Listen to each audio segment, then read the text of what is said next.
What else? Believe in Jesus. Yun yung sinabi niya dyan ng paulit-ulit eh. And Acts 16:31 to 34 is a wonderful reminder to us how important believing in Jesus is, not only for ourselves, but even for our families and our loved ones. Acts 16:31 to 34, they replied, "Believe in the Lord Jesus and you will be saved, you and your household." Then they spoke the word of the Lord to him and to all the others in his house.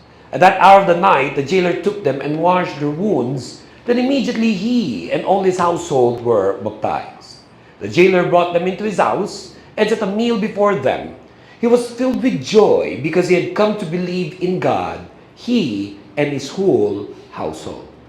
If there's also one thing that all of us are united, we're united with this love for our families. Maraming mga muka na nakikita ko dito na personal kong kilala. Kilala ko kayo at kung paano nyo kamahal ang inyong mga mahal sa buhay.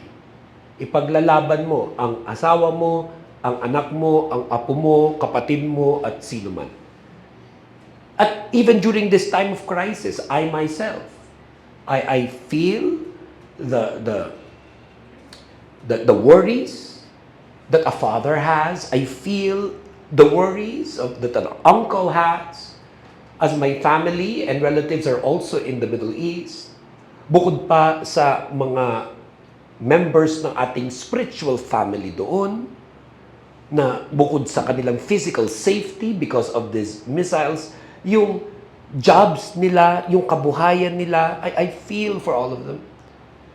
Pero kung meron ding isang bagay na dapat lahat tayo ay concerned about is the spiritual well-being of our families. Na lahat sila ay makakilala kay Jesucristo bilang Panginoon at tagapagligtas.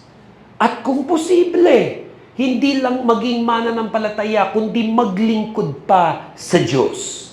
Na dumating ang araw, makikita mo at masasabi mo talaga yung, "As for me and my household, we will serve the Lord."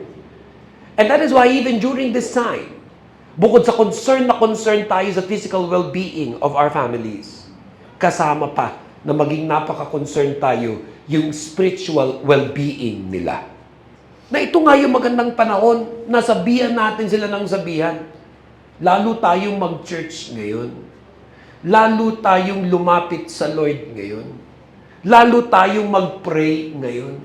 Lalo tayong maglingkod sa Lord ngayon. I would even say this to everyone in this room. Every day, you pray for your family members. Every day, you pray for your father, your mother, your husband, your wife, your brothers, your sisters, your children, your grandchildren, for them to be born again. For them to give their lives to God. For them to surrender their lives to the Lord. For them to serve God like you are serving God. Ito yung mga dapat na naiisip natin pag merong ganitong mga krisis na nangyayari. Isipin mo yun, yung tumataas yung presyo ng langis. Hindi pa andap-andap as in like giant leaps. Giant leaps. You're seeing the value of the peso being devalued almost every day. Yung dati mong 100 pesos, 50 pesos na lang yung halaga ngayon. Bukas makalawa, yung 100 pesos mo, hindi na 50 pesos ang halaga, 10 pesos na lang ngayon. Yung dating 1,000 na pag nakahawakan mo, wow, 1K. Diba? 1K. Sa patuloy na pagtaas ng langis, darating ang yung 1K na yun, parang 10 pesos na lang yan. May parang pera na ng Vietnam yan.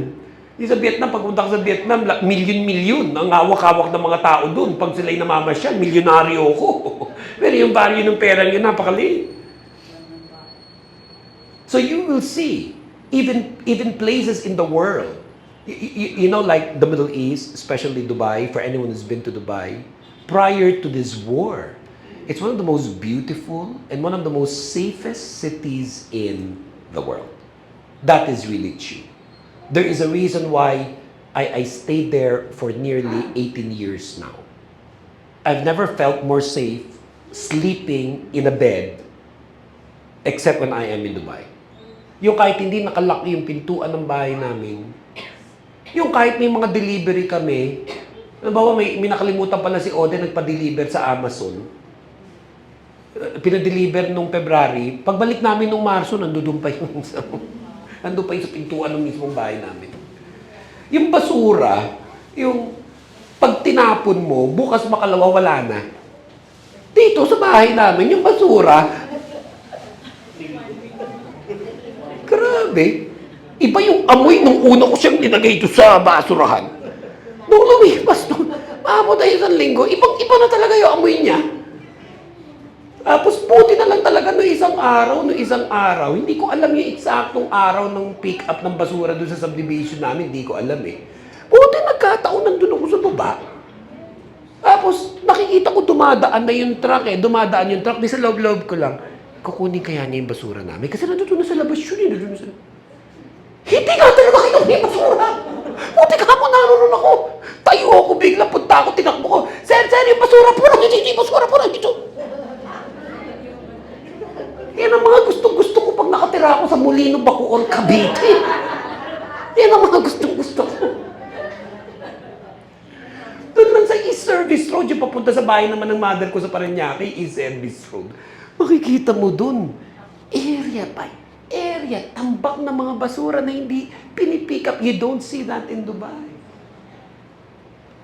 Pagkatapos nung mga basura namin doon sa bahay, kukunin namin yon, lalabas si Oden doon sa pintuan ng bahay, or kahit ako, or kahit si Lorin, pupunta doon sa chute ng basurahan ng apartment namin, bababa mo lang ng gayon, hulog mo lang ng gayon. After nun, that's it. After nun, that's it. Diba? Yung mga ganong kasimpleng mga bagay.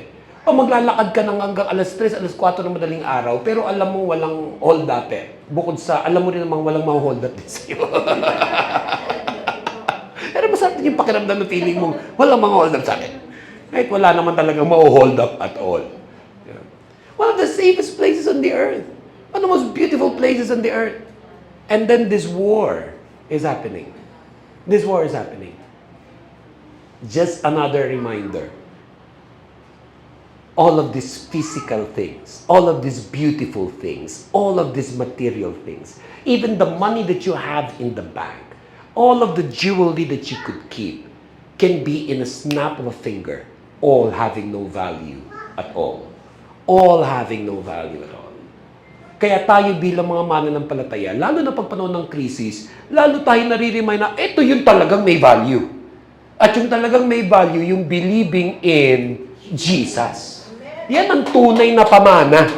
Yan ang tunay na pamana sa mga anak, sa mga apo. Yung pananampalataya kay Jesucristo.